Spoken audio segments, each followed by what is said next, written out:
Europeans have always stolen everything.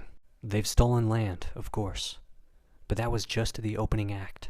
Europeans have stolen everything: material, labor, lifeways, language, even the ability to imagine a future outside of their theft. They stole Turtle Island with treaties they never honored, stole Africa with borders they never lived in, stole Australia by calling it empty, stole Palestine by funding a settler state, and each time they renamed the theft as discovery. They didn't just take territory, they fabricated sovereignty out of violence. They built nations on unmarked graves, then built museums to frame it as progress. Chattel slavery wasn't just forced work.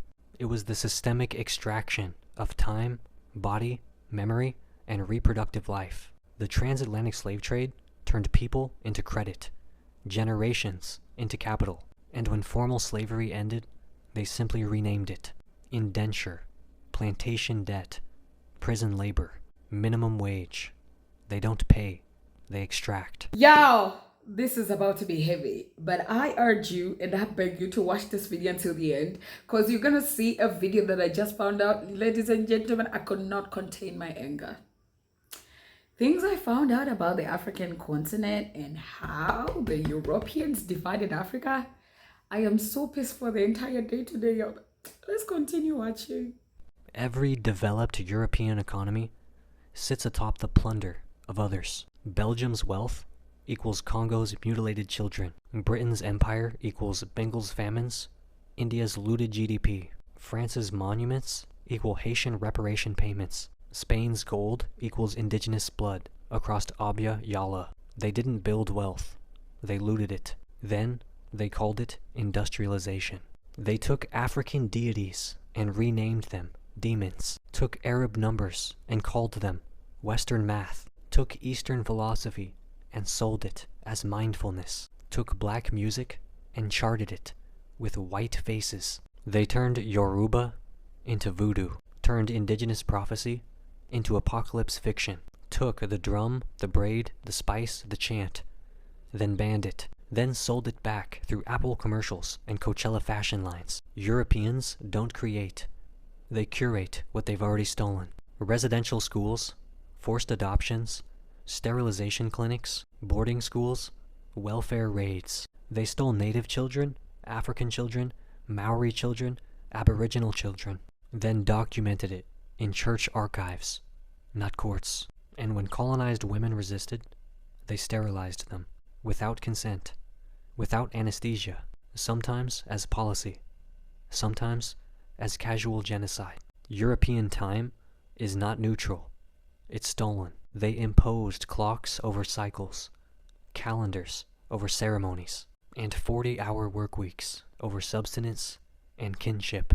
They stole the future by criminalizing rest. They stole the past by rewriting every archive. They even stole the present by flooding the world with distractions while the planet burns. Their time is linear, extractive, and detached from responsibility. It is the schedule of empire. They stole artifacts. They stole bodies. They stole the very dead. Museums across Europe house over 1.5 million stolen cultural artifacts and refuses to return them. British, German, and French museums hold African skulls like trophies, Papuan ancestral bones like anthropology props, indigenous ceremonial pieces as curiosities, while demanding proof of ownership from those they stole from, because Europeans believe possession is 9/10 of humanity. They co-opt freedom. They steal justice. They quote MLK while funding occupation. They chant rights while arming repression.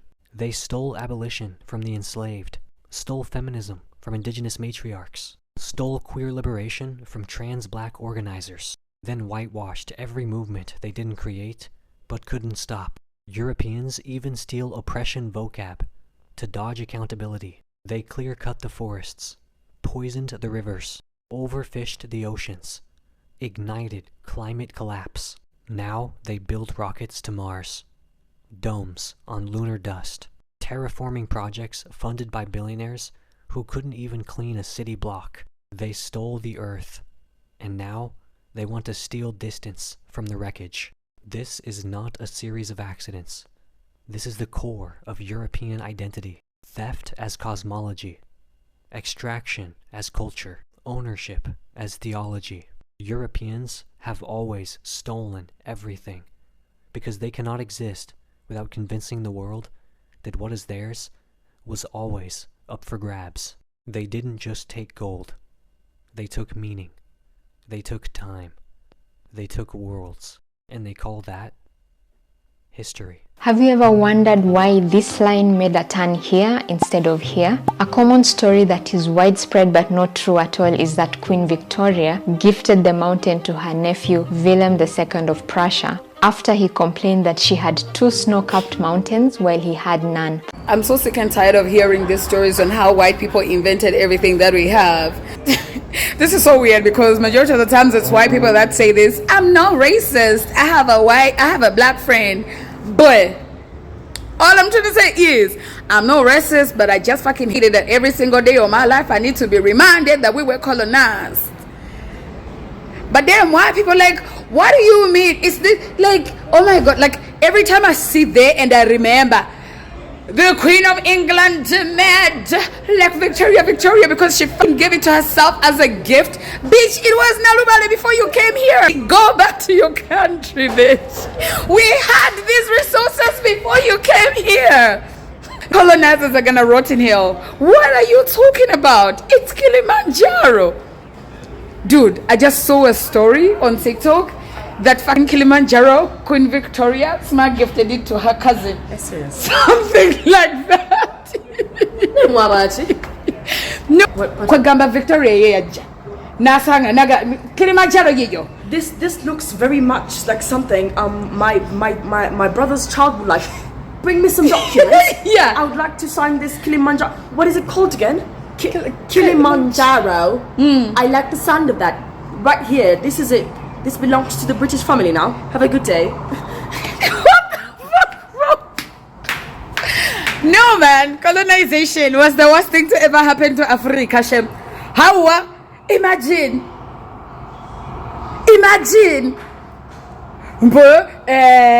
And then the way we were beaten in school. I think you must, in social studies, I think, where is the source of the River Nile? And you have to say like Victoria. And then they ask you, when did Victoria name River Nile? When did she discover River Nile? And when did she discover the Victoria is the source of the River Nile?